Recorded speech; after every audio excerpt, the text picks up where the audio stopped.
ಎಲ್ಲರಿಗೂ ನಮಸ್ಕಾರ. ತುಂಬ ಕಾಡು ಪ್ರಾಣಿಗಳು ಸಿಟಿಯ ಮಧ್ಯೆ ತುಂಬ ಮಿಸ್ಟೀರಿಯಸ್ ಆಗಿ ಒಂದು ಎಲ್ಲವನ್ನು ಧ್ವಂಸ ಮಾಡ್ತಿವೆ. ಅದನ್ನು ತಡಿಬೇಕು ಅಂತ ಈ 4 ಜನ ತುಂಬ ಕಷ್ಟಪಡ್ತಾರೆ. ಇದಕ್ಕೆಲ್ಲ ಕಾರಣ ಏನು ಅಂತ ತಿಳಿಯೋಕೆ ಈ ಅಡ್ವೆಂಚರಸ್ ಆಗಿರೋ ಮೂವಿನ ನಾವೆಲ್ಲರೂ ಕೊನೆ ತನಕ ನೋಡಲೇಬೇಕು. ಮೂವಿ ಹೆಸರು ಬಂದು ಜುಮಾಂಜಿ ಅಂತ. ರಿಲೀಸ್ ಆಗಿದ್ದು 1995ರಲ್ಲಿ. ಸೊ ಬನ್ನಿ ಕತೆ ಶುರು ಮಾಡೋಣ. ಈ ಕತೆ ಶುರುವಾಗೋದು 1869ರಲ್ಲಿ.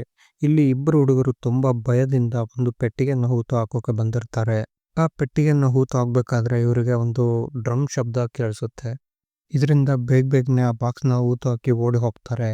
ಆಮೇಲೆ 100 ವರ್ಷಗಳ ನಂತರ ಈ ಕತೆ ಮುಂದುವರಿಯುತ್ತೆ. ಅಂದ್ರೆ 1969ರಲ್ಲಿ ಇಲ್ಲಿ ಸೈಕಲ್ ತುಳಿತಿರೋ ಹುಡುಗನ ಹೆಸರು ಆಲೆನ್ ಪ್ಯಾರಿಶ್ ಅಂತ. ಇವನು ಸೈಕಲ್ ತುಳ್ಕೊಂಡು ಹೋಗ್ತಿರ್ಬೇಕಾದ್ರೆ ಒಂದಷ್ಟು ಹುಡುಗರು ಇವನನ್ನ ಫಾಲೋ ಮಾಡ್ತಾರೆ. ಆಲನ್ ತುಂಬಾ ಭಯದಿಂದ ಫಾಸ್ಟ್ ಆಗಿ ತನ್ನ ತಂದೆಯ ಶೂ ಫ್ಯಾಕ್ಟರಿಗೆ ಹೋಗ್ತಾನೆ. ಅಲ್ಲಿಯ ಒಬ್ಬ ಕೆಲಸಗಾರ ಆಲನ್ಗೆ ಬಂದು ಒಂದು ಶೂ ತೋರಿಸಿ ಇನ್ಮೇಲೆ ಇದೇ ಈ ಕಂಪನಿಯ ಫ್ಯೂಚರ್ ಅಂತ ಹೇಳ್ತಾನೆ. ಆದ್ರೆ ಇವನ್ ಮಾತ್ರ ಅದ್ರ ಬಗ್ಗೆ ಜಾಸ್ತಿ ತಲೆ ಕೆಡಿಸ್ಕೊಳ್ದೆ ಹೊರಗಡೆ ಇರುವಂತ ಹುಡುಗರನ್ನ ನೋಡಿ ಆ ಶೂನ ಅಲ್ಲೇ ಇರುವಂತ ಒಂದು ಮಿಷಿನ್ ಮೇಲೆ ಇಡ್ತಾನೆ. ಆಗ ಇಲ್ಲಿಗೆ ಆಲನ್ನ ತಂದೆ ಬಂದ್ಬಿಟ್ಟು ಏನ್ ಮಾಡ್ತಾ ಇದೀವಿ ಇಲ್ಲಿ, ಲೈಫಲ್ಲಿ ಏನೇ ಆದ್ರೂ ಧೈರ್ಯವಾಗಿ ಫೇಸ್ ಮಾಡ್ಬೇಕು ಅಂತ ಹೇಳಿ ಮನೆಗೆ ಕಳಿಸ್ತಾರೆ. ಅದೇ ಸಮಯಕ್ಕೆ ಆಲನ್ ಶೂ ಇಟ್ಟಿದ್ನಲ್ಲ, ಆ ಮೆಷಿನ್ ಸ್ಟಾರ್ಟ್ ಆಗಿ ಶೂ ಒಳಗಡೆ ಹೋಗಿ ಮೆಷಿನ್ ಕೆಟ್ಟು ಹೋಗುತ್ತೆ.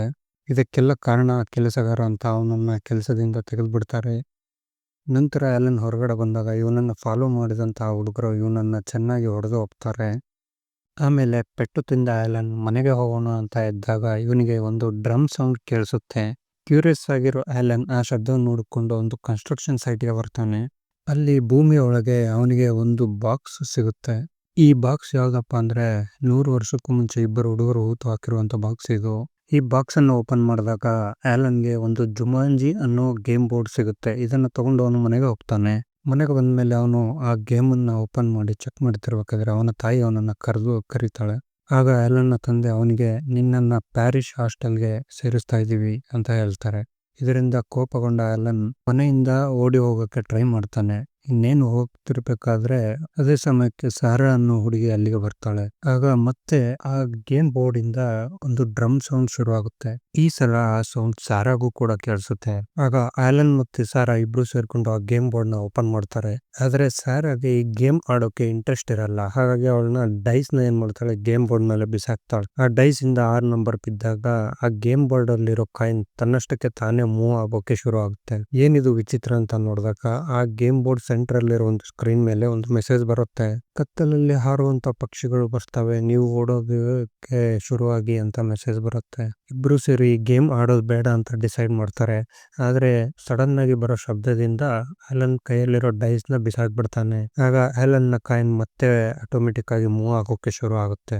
ಗೇಮ್ ಬೋರ್ಡ್ ನ ಸೆಂಟ್ರಲ್ ಸ್ಕ್ರೀನ್ ಅಲ್ಲಿ ಮತ್ತೊಂದು ಮೆಸೇಜ್ ಬರುತ್ತೆ. ನೆಕ್ಸ್ಟ್ 5 ಅಥವಾ 8 ಬೀಳೋವರೆಗೂ ನೀನು ಕಾರ್ಡ್ನಲ್ಲೇ ವೇಟ್ ಮಾಡಬೇಕು ಅಂತ ಮೆಸೇಜ್ ಇರುತ್ತೆ. ಈ ಮೆಸೇಜ್ ಬಂದ ನಂತರ ಆಲನ್ ನ ಜುಮಾಂಜಿ ಗೇಮ್ ಬೋರ್ಡ್ ಒಳಗಡೆ ಎಳ್ಕೊಂಡ್ಬಿಡುತ್ತೆ. ಇದರಿಂದ ಸಾರಾಗೆ ತುಂಬಾ ಭಯ ಆಗುತ್ತೆ. ಹಾಗೆ ಆ ಕತ್ತಲಲ್ಲಿ ಬರೋ ಪಕ್ಷಿಗಳು ಅಂದ್ರೆ ಬಾವಲಿಗಳು ಅವಳಿಗೆ ಅಟ್ಯಾಕ್ ಮಾಡುತ್ತೆ. ಸೊ ಇದರಿಂದ ಭಯಗೊಂಡು ಅವಳು ಅಲ್ಲಿಂದ ಓಡಿ ಹೋಗ್ತಾಳೆ. ಇದಾದ್ಮೇಲೆ ಈ ಕತೆ ಮತ್ತೆ 26 ವರ್ಷಗಳ ನಂತರ ಮುಂದುವರಿಯುತ್ತೆ.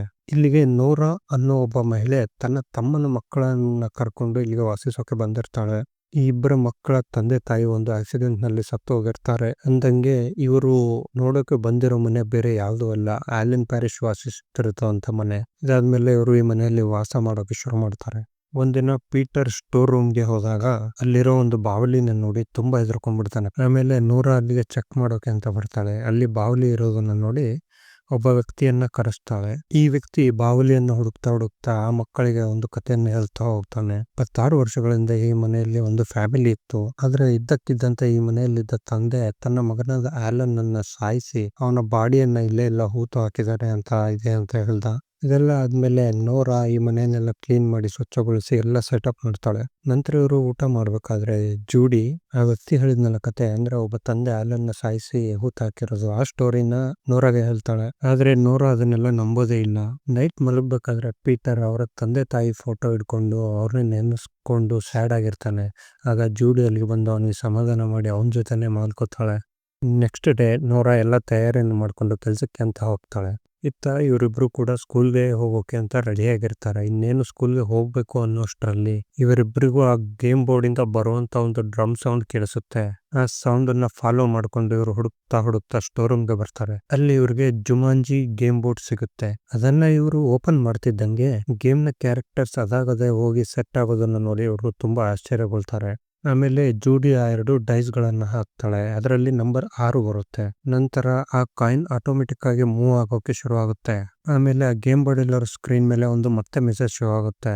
ಇದು ಒಂದು ಪ್ರಾಣಿ, ಇದು ಕಚ್ಚಿದ್ರೆ ನೀವು ಕೆರ್ಕೋತೀರಾ ಅಂತ ಒಂದು ಮೆಸೇಜ್ ಬರುತ್ತೆ. ಆಮೇಲೆ ದೊಡ್ಡ ಸೈಜ್ ನ 3-4 ಸೊಳ್ಳೆಗಳು ಅವ್ರಿಗೆ ಕಚ್ಚೋಕೆ ಅಂತ ಬರುತ್ತೆ. ಆದ್ರೆ ಜೂಡಿ ಧೈರ್ಯವಾಗಿ ಅವ್ರನ್ನು ಸೊಳ್ಳೆಗಳನ್ನ ಹೊಡೆದು ಓಡಿಸ್ಬಿಡ್ತಾಳೆ. ಆಮೇಲೆ ಜೂಡಿ ಬೇಡ ಅಂತ ಹೇಳಿದ್ರು ಪೀಟರ್ ಬೇಗನೆ ಡೈಸ್ ನ ಹಾಕ್ಬಿಡ್ತಾನೆ. ನಂಬರ್ 2 ಬರುತ್ತೆ. ಹಾಗೆ ಆ ಸ್ಕ್ರೀನ್ ಮೇಲೆ ಮತ್ತೆ ಒಂದು ಮೆಸೇಜ್ ಶೋ ಆಗುತ್ತೆ. ಕೋತಿಗಳ ಚೇಷ್ಟನ ನಿಮ್ಗೆ ತಡಿಯೋಕ್ ಆಗಲ್ಲ ಅಂತ ಮೆಸೇಜ್ ಬಂದಿರುತ್ತೆ. ಅದೇ ಸಮಯಕ್ಕೆ ಕಿಚನ್ ನಲ್ಲಿ ಶಬ್ದ ಬರುತ್ತೆ. ಅದೇನು ಅಂತ ಚೆಕ್ ಮಾಡೋಕೆ ಅಂತ ಇವ್ರು ಬಂದು ನೋಡಿದಾಗ ಕಿಚನ್ ತುಂಬಾ ಕೋತಿಗಳು ಎಲ್ಲ ನಾಶ ಮಾಡ್ತಿರ್ತವೆ. ನಂತರ ಆ ಕೋತಿಗಳು ಸಿಟಿಯ ಕಡೆ ಓಡಿ ಹೋಗ್ತವೆ. ಆಮೇಲೆ ಜೂಡಿ ಆ ಗೇಮ್ ನಲ್ಲಿರೋ ಇನ್ಸ್ಟ್ರಕ್ಷನ್ಸ್ ಗಳನ್ನ ಓದ್ತಾಳೆ. ಆಮೇಲೆ ಅವ್ರಿಗೆ ಅರ್ಥ ಆಗುತ್ತೆ ಈ ಗೇಮ್ ನ ಮುಗಿಸೋವರೆಗೂ ಇದೆಲ್ಲ ಮತ್ತೆ ರಿವರ್ಸ್ ಆಗಲ್ಲ ಅಂತ ಹೇಳಿ. ಈ ಗೇಮ್ ನ ಬೇಗ ಮುಗಿಸ್ಬೇಕು ಅಂತ ಹೇಳಿ ಅವರು ಮತ್ತೆ ಡೈಸ್ ನ ಹಾಕಿದಾಗ ಮತ್ತೆ ಒಂದು ಮೆಸೇಜ್ ಶೋ ಆಗುತ್ತೆ. ಈ ಪ್ರಾಣಿಗೆ ಮನುಷ್ಯರ ಮನಸ್ಸು ಅಂದ್ರೆ ತುಂಬಾ ಇಷ್ಟ ಅಂತ ಬಂದಿರುತ್ತೆ. ಅದೇ ಸಮಯಕ್ಕೆ ಇವರ ಹಿಂದ್ಗಡೆಯಿಂದ ಒಂದು ದೊಡ್ಡ ಸಿಂಹ ಬಂದಿರುತ್ತೆ.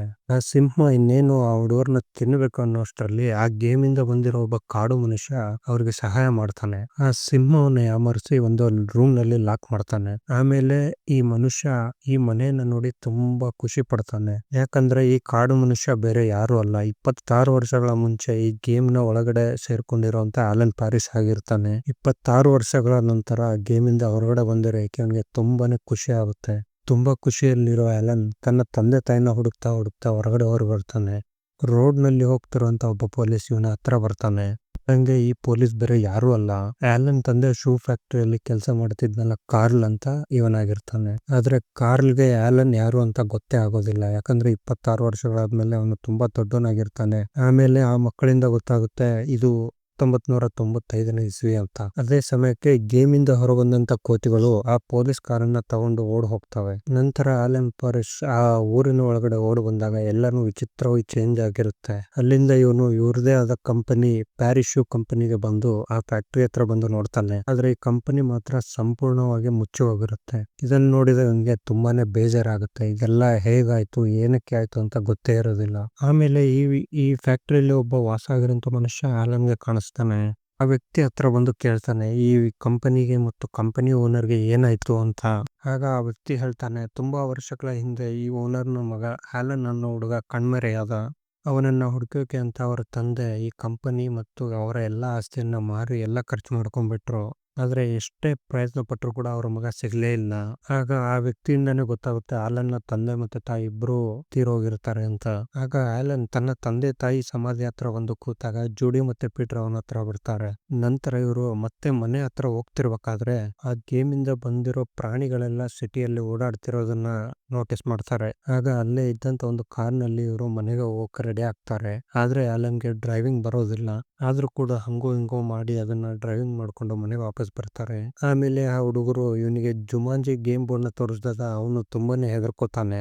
ಆಮೇಲೆ ನಾನು ಮೊದಲು ಫ್ರೆಶ್ ಅಪ್ ಆಗ್ತೀನಿ ಅಂತ ಬಾತ್ರೂಮ್ಗೆ ಹೋಗಿ ಅಲ್ಲಿ ಕಟಿಂಗ್ ಮತ್ತೆ ಶೇವಿಂಗ್ ನ ಮಾಡ್ಕೊಂಡು ರೆಡಿ ಆಗ್ತಾನೆ. ಆಗ ಆ ಹುಡುಗರು ಹೇಳ್ತಾರೆ ಈ ಗೇಮ್ ನ ಮುಗಿಸಿದ್ರೇನೆ ಎಲ್ಲ ಮತ್ತೆ ಸರಿ ಆಗೋದು, ಈ ಗೇಮ್ ನ ಕಂಪ್ಲೀಟ್ ಮಾಡೋಣ ಅಂತ. ಆದ್ರೆ ಅದಕ್ಕೆ ಆಲನ್ ಒಪ್ಪೋದಿಲ್ಲ. ಆದ್ರೂ ಕೂಡ ಆ ಹುಡುಗರು ಆಲನ್ ನ ಗೇಮ್ ಆಡೋಕೆ ಕನ್ವಿನ್ಸ್ ಮಾಡ್ತಾರೆ. ಆಮೇಲೆ ಗೇಮ್ ನ ಕಂಟಿನ್ಯೂ ಮಾಡಕ್ಕೆ ಗೇಮ್ ಬೋರ್ಡ್ ನ ಓಪನ್ ಮಾಡಿ ಡೈಸ್ ಹಾಕಿದಾಗ ಆ ಗೇಮ್ ವರ್ಕ್ ಆಗಲ್ಲ. ಯಾಕಪ್ಪ ಅಂದ್ರೆ ಈಗ ಟೈಸ್ ಹಾಕೋ ಟರ್ನ್ ಬಂದ್ಬಿಟ್ಟು ಸಾರಾ ಅವ್ರದ್ದಾಗಿರುತ್ತೆ. ಆಗ ಈ 3 ಜನ ಸೇರಿ ಸಾರಾ ಮನೆಗೆ ಹೋಗ್ತಾರೆ. ಆಗ ಆಲನ್ ಸಾರಾಗೆ ಹೇಳ್ತಾನೆ 26 ವರ್ಷಗಳ ಮುಂಚೆ ಗೇಮ್ ಒಳಗಡೆ ಹೋಗಿರೋ ಆಲನ್ ನಾನೇ ಅಂತ. ಇದರಿಂದ ಸಾರಾ ತುಂಬಾ ಆಶ್ಚರ್ಯಗೊಳ್ತಾಳೆ. ಆಗ ಆಲನ್ ಜುಮಾಂಜಿ ಗೇಮ್ ಬೋರ್ಡ್ ಬಗ್ಗೆ ಹೇಳಿದಾಗ ಅವಳು ಭಯದಿಂದ ಮತ್ತೆ ಓಡಿ ಹೋಗೋಕೆ ಶುರು ಮಾಡ್ತಾಳೆ. ಯಾಕಂದ್ರೆ ಆಲನ್ ಗೇಮ್ ಒಳಗಡೆ ಹೋದಾಗ ಇವಳು ಆ ವಿಷಯನ ಎಲ್ರಿಗೂ ಹೇಳೋಕೆ ಟ್ರೈ ಮಾಡ್ತಾಳೆ. ಆದ್ರೂ ಯಾರು ಇವಳನ್ನ ನಂಬಿರೋದಿಲ್ಲ. ಹಂಗೆ ಹಿಂಗೆ ಮಾಡಿ ಆಲನ್ ಸಾರಾಗೆ ಗೇಮ್ ಆಡೋಕೆ ಒಪ್ಪಿಸ್ತಾನೆ. ಆಮೇಲೆ ಸಾರಾ ಡೈಸ್ ಹಾಕಿದ್ಮೇಲೆ ಮತ್ತೆ ಆ ಸ್ಕ್ರೀನ್ ಮೇಲೆ ಒಂದು ಮೆಸೇಜ್ ಬರುತ್ತೆ. ಆ ಮೆಸೇಜ್ ಬಂದ್ಮೇಲೆ ಗೋಡೆಯಿಂದ ಹೂವಿನ ಬೇರುಗಳು ಬೆಳೆಯೋಕೆ ಶುರು ಆಗ್ತವೆ. ಅದೇ ಸಮಯಕ್ಕೆ ಒಂದು ದೊಡ್ಡ ಹೂವು ಪೀಟರ್ನ ಕಾಲನ್ನು ಹಿಡಿದು ಎಳೆಯೋಕೆ ಶುರು ಮಾಡುತ್ತೆ. ಆಗ ಆಲನ್ ಒಂದು ಕತ್ತಿಯಿಂದ ಆ ಹೂವಿನ ಬೇರನ್ನ ಕತ್ತರಿಸ್ತಾನೆ. ಇನ್ನೊಂದು ಕಡೆ ಆ ಕೋತಿಗಳು ಈ ಪೊಲೀಸ್ ಕಾರನ್ನ ಒಂದು ಕಡೆ ಆಕ್ಸಿಡೆಂಟ್ ಮಾಡಿ ಬಿಟ್ಟು ಹೋಗಿರ್ತವೆ. ಆ ಪೊಲೀಸ್ ಅದೇ ಕಾರನ್ನ ಮತ್ತೆ ಹಾಕೊಂಡು ಹೋಗ್ತಾನೆ. ಇವರು ಇಲ್ಲಿ ಆ ಗೇಮ್ನ ಮತ್ತೆ ಕಂಟಿನ್ಯೂ ಮಾಡ್ತಾರೆ. ಆಲನ್ ಡೈಸ್ನ ಹಾಕಿದಾಗ ಮತ್ತೆ ಆ ಸ್ಕ್ರೀನ್ ಮೇಲೆ ಒಂದು ಮೆಸೇಜ್ ಬರುತ್ತೆ. ಆ ಮೆಸೇಜ್ ಅನ್ನು ನೋಡಿ ಆಲನ್ ತುಂಬಾ ಭಯ ಬೀಳ್ತಾನೆ. ಯಾಕಂದ್ರೆ ಜುಮಾಂಜಿ ಗೇಮ್ ಇಂದ ಒಬ್ಬ ಹಂಟರ್ ಬರ್ತಾನೆ ಅಂತ ಅದರಲ್ಲಿರುತ್ತೆ. ಅದೇ ಸಮಯಕ್ಕೆ ಆ ಗೇಮ್ ನಿಂದ ಬಂದಂತ ಹಂಟರ್ ಆಲನ್ಗೆ ಶೂಟ್ ಮಾಡೋಕೆ ಟ್ರೈ ಮಾಡ್ತಾನೆ. ಅದಕ್ಕೆ ಆಲನ್ ಆ ಮನೆ ಬಿಟ್ಟು ಹೊರಗಡೆ ಓಡಿ ಹೋಗ್ತಾನೆ. ಅವನ ಹಿಂದೆನೆ ಹಂಟರ್ ಕೂಡ ಫಾಲೋ ಮಾಡ್ತಾ ಹೊರಗಡೆ ಓಡೋಗ್ತಾನೆ. ಅಲ್ಲಿಂದ ತಪ್ಪಿಸ್ಕೊಂಡು ಆಲನ್ ಮತ್ತೆ ಮನೆಗೆ ವಾಪಸ್ ಬರ್ತಾನೆ. ಈಗ ಡೈಸ್ ಹಾಕೋ ಟರ್ನ್ ಜೋಡಿದು. ಅದರಿಂದ ಜೋಡಿ ಡೈಸ್ ಅನ್ನು ಹಾಕಿದ್ಮೇಲೆ ಸ್ಕ್ರೀನ್ ಮೇಲೆ ಒಂದು ಮೆಸೇಜ್ ಬರುತ್ತೆ. ಇನ್ನ ಭೂಕಂಪ ಅಂತ ಅನ್ಕೋಬೇಡಿ, ವಿಷಯ ಬೇರೆನೇ ಇದೆ ಅಂತ. ಆಗ ಜುಮಾಂಜಿ ಗೇಮ್ ನಲ್ಲಿ ಇದ್ದಂತ ದೊಡ್ಡ ದೊಡ್ಡ ಕಾಡಿ ಪ್ರಾಣಿಗಳು ಮನೆ ಗೋಡೆ ನೋಡ್ಕೊಂಡು ಬಂದ್ಬಿಡುತ್ತೆ. ನಂತರ ಒಂದು ಪಕ್ಷಿ ಬಂದು ಇವರ ಹತ್ರ ಇದ್ದಂತ ಜುಮಾಂಜಿ ಗೇಮ್ ಬೋರ್ಡ್ ಅನ್ನ ಎತ್ಕೊಂಡು ಹಾರು ಹೋಗುತ್ತೆ. ಆಗ ಇವರೆಲ್ಲರೂ ಸೇರಿ ಆ ಪಕ್ಷಿನ ಫಾಲೋ ಮಾಡಕ್ಕೆ ಶುರು ಮಾಡ್ತಾರೆ.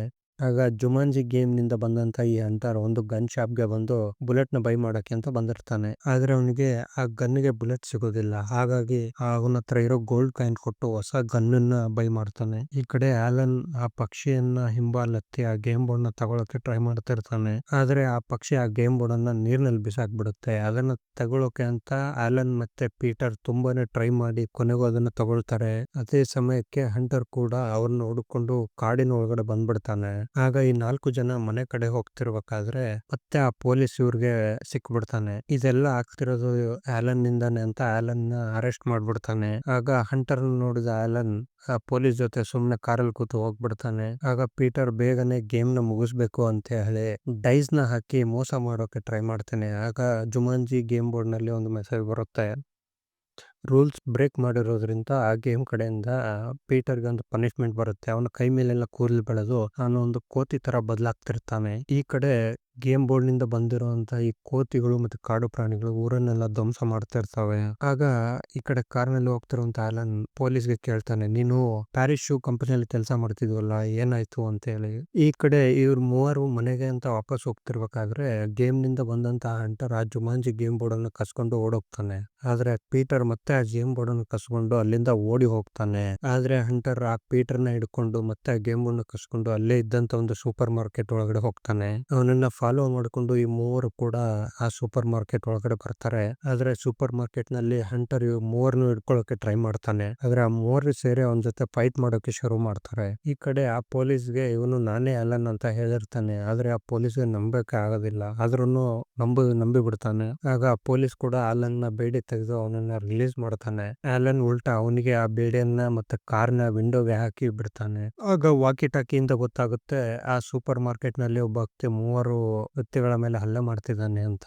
ಆಗ ಆಲನ್ ಮತ್ತೆ ಆ ಪೊಲೀಸ್ ಜೊತೆ ಸೂಪರ್ ಮಾರ್ಕೆಟ್ ಕಡೆ ಪೊಲೀಸ್ ಕಾರಲ್ಲೇ ಹೋಗ್ತಾನೆ. ಹೀಗೆ ಹೋಗ್ಬೇಕಾದ್ರೆ 3 ಕೋತಿಗಳು ಆ ಸ್ಕೂಟರ್ ನ ಓಡಿಸ್ಕೊಂಡು ಹೋಗ್ತಿರ್ತವೆ. ಈ ಕಡೆ ಸೂಪರ್ ಮಾರ್ಕೆಟ್ ನಲ್ಲಿ ಈ ಮೂವರು ಹಂಟರ್ ಜೊತೆ ಫೈಟ್ ಮಾಡ್ತಿರ್ತಾರೆ. ಆಗ ಹಂಟರ್ ಇನ್ನೇನು ಇವ್ರನ್ನ ಶೂಟ್ ಮಾಡ್ಬೇಕು ಅನ್ನೋ ಟೈಮ್ ಅಲ್ಲಿ ಅದೇ ಸಮಯಕ್ಕೆ ಆಲನ್ ಪೊಲೀಸ್ ಕಾರನ್ನ ತಗೊಂಡ್ಬಂದು ಸೂಪರ್ ಮಾರ್ಕೆಟ್ ಒಳಗಡೆ ಬಂದು ಡಿಕ್ಕಿ ಕೊಟ್ಬಿಡ್ತಾನೆ. ಇದರಿಂದ ಪೇಂಟ್ ಬಾಕ್ಸ್ ಗಳೆಲ್ಲ ಹಂಟರ್ ಮೇಲೆ ಬಿದ್ದ್ಬಿಡುತ್ತೆ. ಹಾಗೆ ಇವ್ರಿಗೆ ಆ ಜುಮಾಂಜಿ ಗೇಮ್ ಬೋರ್ಡ್ ಕೂಡ ಸಿಗುತ್ತೆ. ಅದೇ ಸಮಯಕ್ಕೆ ನೂರಾ ಕೂಡ ಕೆಲಸ ಮುಗಿಸಿ ಮನೆಗೆ ವಾಪಸ್ ಬರ್ತಿರ್ತಾಳೆ. ಅವಳ ಆಶ್ಚರ್ಯಕ್ಕೆ ದೊಡ್ಡ ದೊಡ್ಡ ಕಾಡು ಪ್ರಾಣಿಗಳೆಲ್ಲ ಸಿಟಿಯಲ್ಲಿ ಓಡಾಡ್ತಿರ್ತಾವೆ. ಇದೆಲ್ಲ ಏನು ಅಂತ ಇವಳಿಗೆ ಅರ್ಥನೇ ಆಗೋದಿಲ್ಲ. ಸರಿ ಅಂತ ಮತ್ತೆ ಹೋಗ್ತಿರ್ಬೇಕಾದ್ರೆ ಒಂದು ಕೋತಿ ಇವಳ ಕಾರ್ ಒಳಗಡೆ ಬಂದ್ಬಿಟ್ಟಿರುತ್ತೆ. ನಂತರ ಈ 4 ಜನ ಮತ್ತೆ ಮನೆಗೆ ಅಂತ ಹೋಗ್ತಿರ್ಬೇಕಾದ್ರೆ ಆಮೇಲೆ ಆಲನ್ ನೋಡ್ತಾನೆ ಕೋತಿಯಾಗಿ ಬದಲಾಗಿರುವಂತ ಪೀಟರ್ ಅಳ್ತಿದ್ದಾನೆ ಅಂತ. ಆಗ ಆಲನ್ ಪೀಟರ್ ಏನೂ ಆಗೋದಿಲ್ಲ ಅಂತ ಸಮಾಧಾನ ಮಾಡ್ತಾನೆ. ಆ ಮನೆಗೆ ಮತ್ತೆ ವಾಪಸ್ ಬಂದಾಗ ಆ ಜೀವ ಇರುವಂತ ಹೂ ಈ ಮನೆಯನ್ನೆಲ್ಲ ಒಂದು ಕಾಡು ತರ ಮಾಡ್ಬಿಟ್ಟಿರುತ್ತೆ. ಈ ಕಡೆ ರೋಡ್ ನಲ್ಲಿ ಬರ್ತಿರುವಂತ ಪೊಲೀಸ್ ನ ನೋರಾ ಲಿಫ್ಟ್ ಕೇಳಿದಾಗ ಪೊಲೀಸ್ ಬಂದು ನಿಲ್ತಾನೆ. ಆಮೇಲೆ ಆ ಜೀವ ಇರುವಂತ ಹೂ ತನ್ನ ಬೇರುಗಳಿಂದ ಆ ಪೊಲೀಸ್ ಕಾರನ್ನೇ ಎಳ್ಕೊಂಡ್ಬಿಡುತ್ತೆ. ಈ ಮನೆಯಲ್ಲಿ ಮತ್ತೆ ಈ 4 ಸೇರಿ ಮತ್ತೆ ಗೇಮ್ ಆಡೋಕೆ ಶುರು ಮಾಡ್ತಾರೆ. ಡೈಸ್ ನ ಹಾಕಿದ್ಮೇಲೆ ಆ ಸ್ಕ್ರೀನ್ ಮೇಲೆ ಒಂದು ಮೆಸೇಜ್ ಶೋ ಆಗುತ್ತೆ. ಒಂದು ದೊಡ್ಡ ಮಳೆ ಬರುತ್ತೆ, ಹಾಗೆ ನೀರಿನಲ್ಲಿ ಬರುವಂತ ಪ್ರಾಣಿಗಳಿಂದ ಹುಷಾರಾಗಿರಿ ಅಂತ. ಆಮೇಲೆ ಬರೀ ಆ ಮನೆ ಒಳಗಡೆ ಮಾತ್ರನೇ ದೊಡ್ಡ ಒಂದು ಮಳೆ ಶುರು ಆಗುತ್ತೆ. ಆ ಮಳೆಯಿಂದ ಮನೆಯಲ್ಲೆಲ್ಲ ನೀರು ತುಂಬಿಕೊಂಡಿರ್ಬೇಕಾದ್ರೆ ಆ ನೀರಿನಲ್ಲಿ ಒಂದು ಮೊಸಳೆ ಕೂಡ ಬಂದ್ಬಿಡುತ್ತೆ. ಆದ್ರೆ ಆಲನ್ ಆ ಮೊಸಳೆ ಜೊತೆ ಫೈಟ್ ಮಾಡಿ ಅವರನ್ನ ಕಾಪಾಡೋಕೆ ಟ್ರೈ ಮಾಡ್ತಿರ್ತಾನೆ. ಈ ಕಡೆ ನೋರಾ ಮತ್ತೆ ಆ ಪೊಲೀಸ್ ಆ ಮನೆ ಮುಂದ್ಗಡೆ ಬಂದು ಡೋರ್ ಅನ್ನು ಓಪನ್ ಮಾಡೋಕೆ ಟ್ರೈ ಮಾಡ್ತಾರೆ. ಆಗ ಡೋರ್ ಬಾಗಿಲು ಕಿತ್ತೋಗಿ ಆ ಮನೆಯಲ್ಲಿದ್ದ ನೀರೆಲ್ಲ ಹೊರಗಡೆ ಹೋಗುತ್ತೆ. ಹಾಗೆ ಆ ಮೊಸಳೆ ಕೂಡ ಹೊರಗಡೆ ಹೋಗುತ್ತೆ. ಇವರೆಲ್ಲರೂ ಬದುಕೋತಾರೆ. ಮತ್ತೆ ಇವರು ಗೇಮ್ ಅನ್ನ ಕಂಟಿನ್ಯೂ ಮಾಡ್ತಾರೆ. ಡೈಸ್ ಹಾಕಿದ್ಮೇಲೆ ಸ್ಕ್ರೀನ್ ಮೇಲೆ ಒಂದು ಮೆಸೇಜ್ ಬರುತ್ತೆ. ನೀನ್ ಇರುವಂತ ಜಾಗ ಮರಳಾದ್ರೆ ಹೇಗೆ ಅಂತ. ಆ ಮೆಸೇಜ್ ಬಂದ ತಕ್ಷಣ ಆಲನ್ ಕೂತಿರೋ ಜಾಗದಲ್ಲಿ ಒಳಗಡೆ ಭೂಮಿಲಿ ಹೋಗೋಕೆ ಶುರು ಆಗ್ತಾನೆ. ಎಷ್ಟನೇ ಪ್ರಯತ್ನ ಪಟ್ಟರು ಅವನು ಒಳಗಡೆ ಹೋಗ್ತಾನೆ ಇರ್ತಾನೆ. ಹಾಗೆ ಹೀಗೆ ಮಾಡಿ ಈ ಮೂವರು ಸೇರಿ ಅವನನ್ನ ಸ್ವಲ್ಪ ಉಸಿರಾಟ ಆಗೋ ಹಾಗೆ ಮಾಡ್ತಾರೆ. ಆಗ ಜೂಡಿ ಬೇಗನೆ ಡೈಸನ್ ಹಾಕಿ ಗೇಮ್ ಅನ್ನು ಕಂಟಿನ್ಯೂ ಮಾಡ್ತಾಳೆ. ಆಗ ಅವನು ಒಳಗಡೆ ಹೋಗೋದು ಸ್ಟಾಪ್ ಆಗುತ್ತೆ. ಆಲನ್ ಮತ್ತೆ ಸಾರಾ ಆ ಫ್ಲೋರ್ ನಲ್ಲಿ ಇಬ್ರು ಸ್ಟ್ರಕ್ ಆಗ್ಬಿಡ್ತಾರೆ. ನೆಕ್ಸ್ಟ್ ಪೀಟರ್ ಮತ್ತೆ ಗೇಮ್ ಅನ್ನ ಕಂಟಿನ್ಯೂ ಮಾಡ್ತಾನೆ. ಆಗ ಮತ್ತೆ ಸ್ಕ್ರೀನ್ ಮೇಲೆ ಒಂದು ಮೆಸೇಜ್ ಬರುತ್ತೆ. ಆ ಮೆಸೇಜ್ ಹೀಗಿರುತ್ತೆ: 8 ಕೈಗಳಿರೋ ನಮ್ಮ ಜೊತೆ ನೀನು ಹೇಗೆ ಗೆಲ್ತೀಯ ಅಂತ. ಆಮೇಲೆ ಅವರಿರೋ ಜಾಗದಲ್ಲಿ ದೊಡ್ಡ ದೊಡ್ಡ ಸ್ಪೈಡರ್ ಗಳು ಅವರನ್ನ ಅಟ್ಯಾಕ್ ಮಾಡೋಕೆ ಶುರು ಮಾಡುತ್ತೆ. ಆಗ ಪೀಟರ್ ಕೆಳಗಡೆ ಓಡಿ ಬಂದು ಒಂದು ಕೊಡ್ಲೆಯನ್ನ ಎತ್ಕೊಂಡು ಮನೆಗೆ ಹೋಗ್ತಿರ್ಬೇಕಾದ್ರೆ ನೋರಾ ಮನೆ ಒಳಗಡೆ ಬರ್ತಾಳೆ. ರೂಮ್ ನಲ್ಲಿರೋ ಆ ಸಿಂಹನ ನೋಡಿ ನೋರಾ ತುಂಬಾ ಶಾಕ್ ಆಗ್ಬಿಡ್ತಾಳೆ. ಆ ಸ್ಪೈಡರ್ ಗಳಿಂದ ತಪ್ಪಿಸ್ಕೊಂಡ್ಮೇಲೆ ಅಲ್ಲೇ ಇದ್ದಂತ ಒಂದು ಜೀವ ಇರುವಂತ ಹೂವು ತನ್ನ ಹೂವಿನಿಂದ ಮುಳ್ಳುಗಳನ್ನ ಜೂಡಿಗೆ ಹೊಡೆಯುತ್ತೆ. ಇದರಿಂದ ಇವಳು ಪ್ರಜ್ಞೆ ತಪ್ಪಿ ಬೀಳ್ತಾಳೆ. ಹಾಗೆ ಹೀಗೆ ಮಾಡಿ ಸಹಾರಾ ಗೇಮ್ ಅನ್ನ ಕಂಟಿನ್ಯೂ ಮಾಡ್ತಾಳೆ. ಆಗ ಈ ಮನೆ 2 ಭಾಗ ಆಗಿ ಸೆಂಟ್ರಲ್ ಇರೋ ಅವರಿಬ್ರು ಫ್ರೀ ಆಗ್ತಾರೆ. ಆಗ ಆಲನ್ ಆ ಗೇಮ್ ಅನ್ನ ಮತ್ತೆ ಕಂಟಿನ್ಯೂ ಮಾಡಕ್ಕೆ ಶುರು ಮಾಡಿದಾಗ ಆ ಗೇಮ್ ಇಂದ ಬಂದಿರುವಂತ ಹಂಟರ್ ಮತ್ತೆ ಅಲ್ಲಿಗೆ ಬಂದ್ಬಿಡ್ತಾನೆ. ಹಂಟರ್ ನಿನ್ನ ಕೊನೆಯ ಆಸೆ ಏನು ಅಂತ ಕೇಳಿದಾಗ ಆಲನ್ ಜುಮಾಂಜಿ ಅಂತ ಹೇಳಿ ಆ ಡೈಸ್ ನ ಹಾಕ್ಬಿಡ್ತಾನೆ. ಅದರಲ್ಲಿ 3 ಬೀಳುತ್ತೆ. ಆಗ ಆಲನ್ ಗೆದ್ದು ಬಿಡ್ತಾನೆ. ಗೆದ್ದ ಮೇಲೆ ಆ ಸ್ಕ್ರೀನ್ ಮೇಲೆ ಒಂದು ಮೆಸೇಜ್ ಬರುತ್ತೆ, ಜುಮಾಂಜಿ ಅಂತ ಹೇಳಿ. ಹಂಟರ್ ಫೈರ್ ಮಾಡಿದ್ರು ಕೂಡ ಆ ಬುಲೆನ್ ಆಲನ್ಗೆ ತಾಕಲಾರದೆ ಆ ಗೇಮ್ ಒಳಗಡೆ ಹೋಗ್ಬಿಡುತ್ತೆ. ಆಗ ಅಲ್ಲಿ ಬಂದಿರೋ ಎಲ್ಲಾ ಪ್ರಾಣಿಗಳು, ಆ ಗೇಮ್ ಇಂದ ಏನ್ ಪ್ರಾಣಿಗಳು ಬಂದಿರ್ತಾವಲ್ಲ ಎಲ್ಲ ಮತ್ತೆ ವಾಪಸ್ ಆ ಗೇಮ್ ಒಳಗಡೆ ಹೋಗ್ಬಿಡ್ತಾವೆ. ಇದೆಲ್ಲ ಆಗ್ತಿರ್ಬೇಕಾದ್ರೆ ಆಲನ್ ಸಾರನ್ನ ಗಟ್ಟಿಗೆ ತಬ್ಬಿ ಹಿಡ್ಕೊತಾನೆ. ಎಲ್ಲ ನಾರ್ಮಲ್ ಆದ್ಮೇಲೆ ಆಲನ್ ಮತ್ತೆ ಸಾರಾ ಕಣ್ಣು ಬಿಟ್ಟು ನೋಡ್ತಾರೆ. ಆಗ ಈ ಪ್ರಪಂಚ 26 ವರ್ಷಗಳ ಮುಂಚೆ ಹೇಗಿತ್ತು ಹಾಗೆ ಬದಲಾಗಿರ್ತಾರೆ. ಅವರು ಕೂಡ 26 ವರ್ಷಗಳ ಮುಂಚೆ ಗೇಮ್ ನ ಶುರು ಮಾಡಿರ್ತಾರಲ್ಲ ಅದೇ ಸ್ಥಿತಿಗೆ ವಾಪಸ್ ಬಂದಿರ್ತಾರೆ. ಆದ್ರೂ ಕೂಡ ಅಲ್ಲಿ ಏನೇನ್ ನಡೀತೋ ಎಲ್ಲ ಕೂಡ ಇವ್ರಿಗೆ ಇನ್ನೂ ನೆನಪಿರುತ್ತೆ. ಅದೇ ಸಮಯಕ್ಕೆ ಆಲನ್ ನ ತಂದೆ ಮನೆಗೆ ಬರ್ತಾನೆ. ಆಗ ಆಲನ್ ಖುಷಿಯಿಂದ ಅವರ ತಂದೆಯನ್ನ ತಕ್ಕೊಳ್ತಾನೆ. ಆಮೇಲೆ ಆಲನ್ ಮತ್ತೆ ಸಾರಾ ಇಬ್ರು ಸೇರ್ಕೊಂಡು ಆ ಗೇಮ್ ಬಾಕ್ಸ್ ಗೆ ಇಟ್ಟಿಗೆಯನ್ನ ಕಟ್ಟಿ ನೀರಲ್ಲಿ ಬಿಸಾಕ್ಬಿಡ್ತಾರೆ. ಮತ್ತೆ ಇನ್ನು ಯಾರಿಗೂ ಕೂಡ ಈ ಗೇಮ್ ಬಾಕ್ಸ್ ಸಿಗಬಾರದು ಅಂತ. ಆಮೇಲೆ ಮತ್ತೆ ಈ ಕತೆ 26 ವರ್ಷಗಳ ನಂತರ ಮುಂದುವರಿಯುತ್ತೆ. ಈಗ ಎಲ್ಲ ನಾರ್ಮಲ್ ಆಗಿರುತ್ತೆ. ಆಲನ್ ಮತ್ತೆ ತಂದೆ ತಾಯಿ ಹಾಗೆ ಸಾರಾ ಜೊತೆ ತುಂಬಾ ಹ್ಯಾಪಿಯಾಗಿ ವಾಸ ಮಾಡ್ತಿರ್ತಾನೆ. ಆಗ ಆಲನ್ ಕ್ರಿಸ್ಮಸ್ಗೆ ಅಂತ ಜೂಡಿಯ ತಂದೆ ಮತ್ತೆ ತಾಯಿಯನ್ನ ಇನ್ವೈಟ್ ಮಾಡಿರ್ತಾನೆ. ಆದ್ರೆ ಆ ಇಬ್ರು ಮಕ್ಕಳಿಗೆ ಮಾತ್ರ ಸಾರಾ ಮತ್ತೆ ಆಲನ್ ಯಾರು ಅಂತ ಗೊತ್ತಿರೋದಿಲ್ಲ.